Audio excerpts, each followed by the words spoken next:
Մարտի 20-ին տեղի ունեցել Մայր Հայաստան կուսակցության նախընտրական ծրագրի հիմնական ուղղությունների ներկայացումը։ Ծրագիրը ներկայացրել է կուսակցության առաջնորդ Անդրանիկ Թևանյանը, ով նշել է, որ առաջարկվող մոտեցումները միտված են ապահովելու երկրի անվտանգությունը, տնտեսական զարգացումն ու սոցիալական կայունությունը։ Հայտարարվել է նաև, որ առաջիկա ազգային ժողովի ընտրություններին կուսակցությունը մասնակցելու է առաջարկ Հայաստանին կուսակցության հետ հանդես գալով միասնական օրակարգով։ Ինչպես գիտեք, հունիսի 7-ին սպասվում են ճակատագրական ընտրություններ, այդ ընտրությունները շատ կարևոր նշանակություն են ունենալու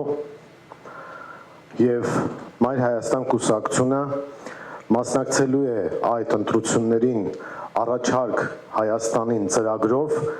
Գագիկ Ծառուկյանի գլխավորած Բարգավաճ Հայաստան կուսակցության հետ միասին։ Ներկայացված ծրագրում առանցքային տեղ է հատկացվում խաղաղության ապահովմանը, զուգահեռաբար տնտեսական ակտիվության խթանման եւ ներդրումային միջավայրի բարելավմամբ։ Խոսվել է նաև հարկային քաղաքականության վերափոխման մասին, որը ըստ ներկայացման կարող է Հայաստանը դարձնել ավելի գրավիչ բիզնեսի համար։ Սոցիալական ոլորտում շեշտը դրվել է քաղաքացիների կենսամակարդակի բարձրացման վրա, ներառելով արժանապատիվ կենսաթոշակային համակարգ, վարկային բեռի նվազեցում եւ ֆինանսական համակարգում արդարության ապահովում։ Առանձնացվել են նաև առողջ ապրելակերպի խթանումն ու որակյալ կրթության հասանելիությունը, իսկ քաղաքային զարգացման տեսլականում Երևանը ներկայացվում է որպես խելացի եւ մատչելի մայրաքաղաք։ Ծրագրում տեղ են գտել նաև խոշոր ենթակառուցվածքային նախաձեռնություններ, որոնք ըստ կուսակցության կարող են խթանել երկրի երկարաժամկետ զարգացումը։ Կուսակցության ներկայացուցիչների խոսքով առաջարկները ձևավորվել են հանրային խնդիրների ուսումնասիրության հիման վրա եւ միտված են համակարգային փոփոխությունների իրականացմանը։